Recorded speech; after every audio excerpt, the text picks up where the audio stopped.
your forehead is now a 5 head and soon to be a 6 head, you should listen to this video.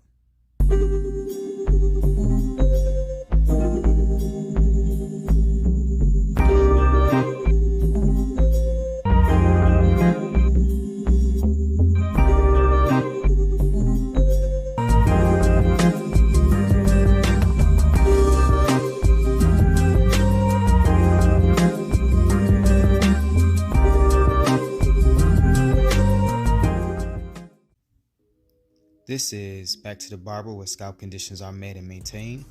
It's your host, AQBS, but most importantly, a fellow client. Hope all is well today, gents. The primary topic is when your hairline is receding and or retreating, and what to do about it, seconded by other relevant information and commentary. So let's get started.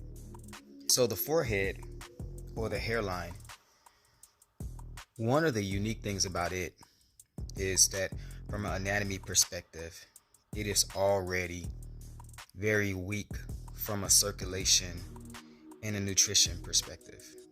If you ever noticed, when you see a man or a woman, you would rarely see women with crowning issues or issues at the top of the gallia or issues at the back of the head or the occiput.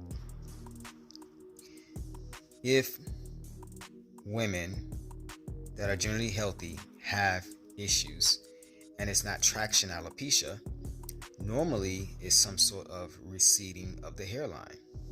Even when women do not have a hair issue, it's generally weak around the areas. And you would notice that there are a lot of wigs and hair pieces that try to magnify the what they call quote unquote baby hair of the forehead and the temples. So the forehead in general is very weak from a circulation and nutrition perspective, just anatomy wise. Both men and women have this issue. How so? Well, number one is, besides the fact that circulation and the anatomy, such as arteries and blood vessels, are pretty thin there's a low amount of fat underneath the forehead comparable to the scalp. As you move closer to the forehead, you begin to go more into a muscle that's there that is not a layer of fiber or fat that the actual hair uses for nutrition. So pretty much the more you move toward this, it's kind of a beach, and the water line, that sand would be very soggy. But as you move further out towards land, you will notice that the sand is drier, and that is the forehead for both men and women. A few other things that causes this issue is the fact that the lotions you use, the toxins inside of the products that we use, the hard water, these things begin to become embedded inside of our skin in general. But when it comes to the forehead, because of the low circulation, the low nutrition already, and the fact that the forehead or the hairline has less pores, the more pores means that the skin or the scalp will be able to absorb more things. However, the less pores means that it will be able to absorb less things, such as when you use stimulants and oils and things that's supposed to grow the hair. Also, the hair that's there is already embedded into a skin or scalp that doesn't have the fat that, let's just say, the middle of the head does. Therefore, men and women both have issues with recession of the hairline. The facial skin also tends to be a problem because it tends to overgrow.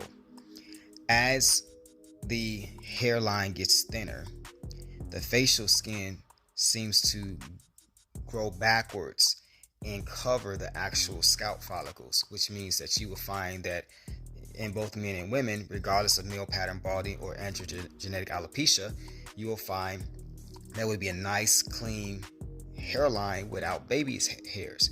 When you see baby hairs, that actually is a healthy hairline. When you see something that looks sculpted, it's saying that there are problems there. The last things I would say about the problem is calcification and fibrosis. Calcification comes from having too much calcium in the body that the body cannot get rid of, and it kind of gets stuck in the scalp. And this calcification, it feels gritty. It feels like, I call it like a kidney dust. And when you use a derma roller, you will find that this particular type of calcium and hardened sebum becomes very dry underneath the skin. It kind of creates an eggshell on top of the scalp. It stops things from getting into the scalp, and it stops the hair from growing out. Fibrosis is something similar, but it is pretty much the density of the scalp as the nutrients, as the scalp becomes less activity, less circulation, less oxygen. The scalp becomes dense and rubbery from once before being supple and moist. This is fibrosis. It turns fiber-like, and some people even call that scar tissue. Okay, these are the things that generally causes your hairline to recede back, and what happens to the hairline in general. Now, how do you fix this? You can start with scalp massages. They're very important because they do actually several different things. Scalp massages move around the toxins that are underneath the scalp.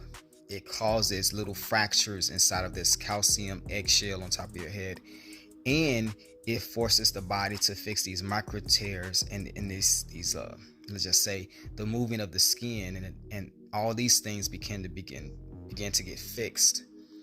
You will actually cause circulation and hormones to move around. So really, just in general, scalp massaging will work for you. You really want to recondition the environment.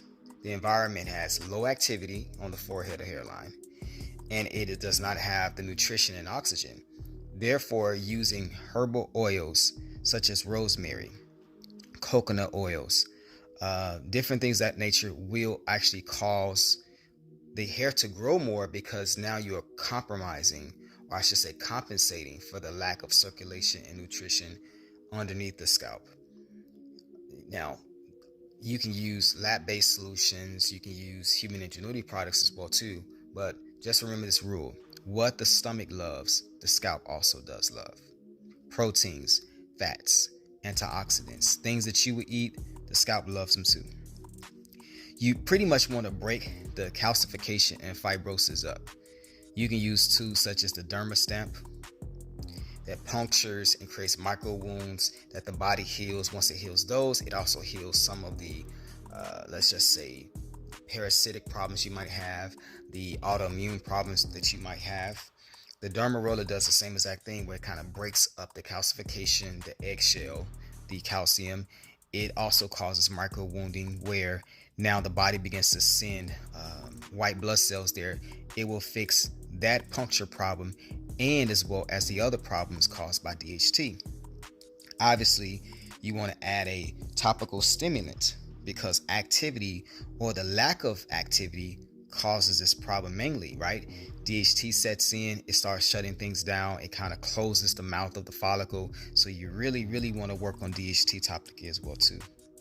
The last thing I'd say is you really are taking the scalp and thinking about it as a desert. And what I mean by the scalp is the actual hairline.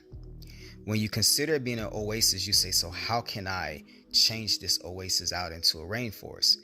Give it activity, give it nutrients and oxygen, use simple tools, and kind of get it out of that coma-like state, and you will start beginning to get your original hairline back. So that's my video for today. Hopefully something here has helped you to halt hair loss and to restore it. If so, hit the like or subscribe. If not, give another video a chance. I'm pretty sure you'll find something interesting. But if I can do it, you can do it too. Let's get you back to the barber.